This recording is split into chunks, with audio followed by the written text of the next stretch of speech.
នៅក្នុងវីដេអូនេះគឺជាជំហានទី4ជំហានទី5បន្ទាប់ពីដឹងថាខ្លួនឯងជាប់ឆ្នោតតើយើងនឹងត្រូវបំពេញឯកសារអ្វីខ្លះបង់លុយប៉ុន្មានដើម្បីដាក់ពាក្យស្នើសុំឯកសារបន្ទាប់ជាមួយនឹងការជាប់ឆ្នោតឆ្នាំ2026ជំហានទី1គឺជាជំហាននៃការដាក់ឆ្នោតជំហានទី2គឺខាងស្ថានទូតគាត់ចាប់ផ្ដើមចាប់ឈ្មោះជំហានទី3គឺជាជំហាននៃការប្រកាសលទ្ធផលអញ្ចឹងបើសិនជាបងប្អូនដឹងថាខ្លួនឯងជាប់ឆ្នោតហើយអញ្ចឹងបងប្អូនចូលដល់ជំហានទី4និងជំហានទី5ចុចធ្វើម៉េចដើម្បីដឹងថាខ្លួនឯងជាប់ឆ្នោតអញ្ចឹងនៅក្នុងវីដេអូមុនខ្ញុំបានបង្ហាញបងប្អូនពីរបៀបឆាយឆ្នោតហើយដើម្បីដឹងថាជាប់ឆ្នោតគឺវា load បែបនេះមកឲ្យអញ្ចឹងបើសិនជាបងប្អូនដាក់ confirmation number ចូលហើយវា load បែបនេះអញ្ចឹងបងប្អូន scroll វាមកក្រោមមកនេះគឺជាទំព័រដំបូងពេលដាក់ចូលពេលបងប្អូន scroll មកក្រោមមកបងប្អូននឹងឃើញលេខ case number នៅខាងលើនេះខ្ញុំលុបចេញ case number ហើយឈ្មោះរបស់យើងនៅខាងក្រោម case number ហ្នឹងឯងអញ្ចឹងមានន័យថាបងប្អូនបានជាប់ឆ្នោតហើយពេលដឹងថាជាប់ឆ្នោតជំហានទី4ដែលខ្ញុំនិយាយមុននេះគេឲ្យយើង confirm your qualification កន្លែងហ្នឹងគឺតាក់ទងជាមួយនឹងការបំពេញពាក្យដំបូងអញ្ចឹងការទៀមទានៃការដាក់ឆ្នោតហ្នឹងគេឲ្យបងប្អូនយ៉ាងតិចឲ្យមានសញ្ញាបត្របាក់ឌុបអញ្ចឹងបើបងប្អូនមានហើយអញ្ចឹងគឺល្អហើយបើឥឡូវនេះបងប្អូនបានចប់បញ្ញាបត្រមានសញ្ញាបត្រអញ្ចឹងវារត់តែល្អទៀតអត់មានបញ្ហាទេអញ្ចឹងគេគ្រាន់តែទៀបបំផុតឲ្យមានថ្នាក់ទី12ដល់ជំហានទី5ជំហានទី5នេះគឺបងប្អូនត្រូវបំពេញតម្រងបែបបទមួយដែលមានឈ្មោះថា DS 260នៅក្នុងបែបបទតម្រង260នេះគេទាមទារលក្ខខណ្ឌ3យ៉ាងមុននឹងអាចបំពេញបានដែលខ្ញុំបានប្រាប់ក្នុងវីដេអូមុនលក្ខខណ្ឌ2ចំណុចដំបូងខ្ញុំគិតថាអ្នកនៅទីក្រុងអ្នកនៅភ្នំពេញអីគាត់មានហើយលក្ខខណ្ឌទី3នឹងប្រហែលជាត្រូវការទាំងអស់គ្នាលក្ខខណ្ឌទី1នោះគឺបងប្អូនត្រូវមានpassport អញ្ចឹងបើសិនជាលិខិតឆ្លងដែនបើសិនជាបងប្អូនអត់ទាន់មានលិខិតឆ្លងដែនទេសូមទៅធ្វើលិខិតឆ្លងដែនទៅហើយបានកាន់តែលឿនកាន់តែល្អលិខិតឆ្លងដែនបើសិនជាយើងធ្វើធម្មតាដូចជា$115 $120អីហ្នឹងតែបើធ្វើលឿននឹងតម្លៃផ្សេងតាមនឹងទៀតពេលបានលិខិតឆ្លងដែនហើយបងប្អូនត្រូវការកាតធនាគារមួយពីព្រោះយើងត្រូវការបង់លុយចំនួនថ្លៃបំពេញឯកសារ DS 260ហ្នឹងគឺតម្លៃ$325អញ្ចឹងបងប្អូនត្រូវការកាតធនាគារមួយដោយនៅក្នុង website របស់ស្ថានទូតហ្នឹងគាត់បានប្រាប់ហើយដើម្បីបង់លុយថ្លៃឯកសារនឹងបានគេ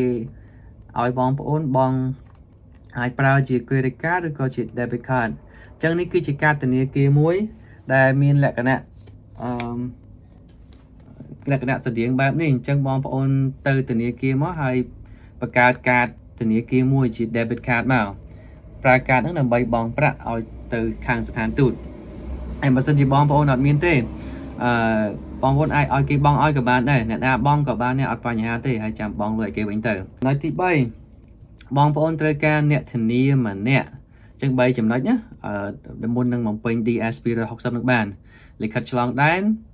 ការធនាគារដើម្បីបង់ប្រាក់ហើយអ្នកធានាខ្ញុំសូមបើកវងកញ្ចក់កន្លែងនឹងតិចតាក់ទងជាមួយអ្នកធានាគុណសម្បត្តិរបស់អ្នកធានាខ្ញុំលើកមកចំនួន4ចំណុចដើម្បីឲ្យគាត់ខ្លាចជាអ្នកធានាបានល្អហើយបានទៅដល់ជោគជ័យអ្នកធានានោះត្រូវមានលក្ខណៈ4យ៉ាងទី1គាត់គឺជាសញ្ជាតិអាមេរិកឬក៏ Green Card Holder អញ្ចឹងអ្នកដែលគាត់មាន passport គឺគាត់មានសញ្ជាតិហើយ Green Card Holder នេះកាតបែបនេះអ្នកដែលគាត់មានសិទ្ធិរស់នៅអាមេរិកស្របច្បាប់ហើយបើសិនជាបងប្អូនបានសម្ភាសជាប់មកអាមេរិកបងប្អូននឹងបាន Green Card នឹងដូចគ្នាដែលមានសុពលភាព10ឆ្នាំអញ្ចឹងទី1អ្នកធានានឹងគាត់ត្រូវតែជាជនជាតិអាមេរិកឬក៏ជាអ្នកដែលមានកាន់ Green Card ទី2គាត់ត្រូវមានការងារធ្វើហើយប្រាក់ចំណូលប្រចាំឆ្នាំកន្លែងហ្នឹងសំខាន់បើសិនជាយើងអត់មានប្រាក់ចំណូលទេតើយើងធានាអ្នកមកពីខ្មែរបានយ៉ាងដូចម្ដេចចំណុចទី3អាស័យដ្ឋានច្បាស់លាស់អ្នកខ្លះគាត់បដូរទីតាំង1ខែ2ខែ3ខែដូរទីតាំងម្ដងអញ្ចឹងយើងពិបាកទុកចិត្តណាបើកាលណាយើងផ្ញើឯកសារទៅក៏លើបាត់បង់របស់យើងទៅតើយើងធ្វើម៉េចព្រោះឯកសារឲ្យមាន2គឺ Green Card ហើយនិង Social Security Number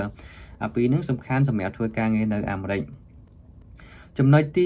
4 បុគ្គលនឹងมันមានជាប់ពីរដ្ឋភាពអ្វីឡើយមានន័យថាក៏អត់ដែរធ្លាប់មានទោសកំហុសជាប់គុកជាប់ច្បាប់អីហ្នឹងណាបាទអញ្ចឹងជារួមមកវិញលក្ខណៈសម្បត្តិរបស់អ្នកធានាគឺ4យ៉ាងទី1គាត់ជាសញ្ជាតិអាមេរិកឬក៏ជាអ្នកកាន់ Green Card ទី2គាត់មានការងារធ្វើប្រាក់ចំណូលប្រចាំឆ្នាំទី3គាត់មានអាស័យដ្ឋានច្បាស់លាស់ទី4គាត់អត់មានជាប់ពីរដ្ឋភាពណាមួយឡើយបាទបើសិនជាបងប្អូនប្រមូលឯកសារទាំង3នឹងបានហើយទី1លិខិតឆ្លងដែនការធានាគារដើម្បីបង់ប្រាក់ទី3អ្នកធានាអញ្ចឹងបងប្អូនអាចចូលទៅកាន់ website របស់ស្ថានទូតដើម្បីបំពេញ DS 260បន្ទាប់ពីបំពេញហើយបងប្អូននឹងចូលជំហានទី6ជំហានទី6នេះគឺចាប់ផ្ដើមប្រមូលឯកសារមុនចូលសម្ភាសអញ្ចឹងនៅក្នុងវីដេអូបន្ទាប់ខ្ញុំនឹងបង្ហាញបងប្អូនពីជំហានទី6ក្នុងការរៀបចំឯកសារដើម្បីដាក់ចូលទៅស្ថានទូតសម្ភាសហើយនឹងអស់ប្រាក់ប៉ុន្មាន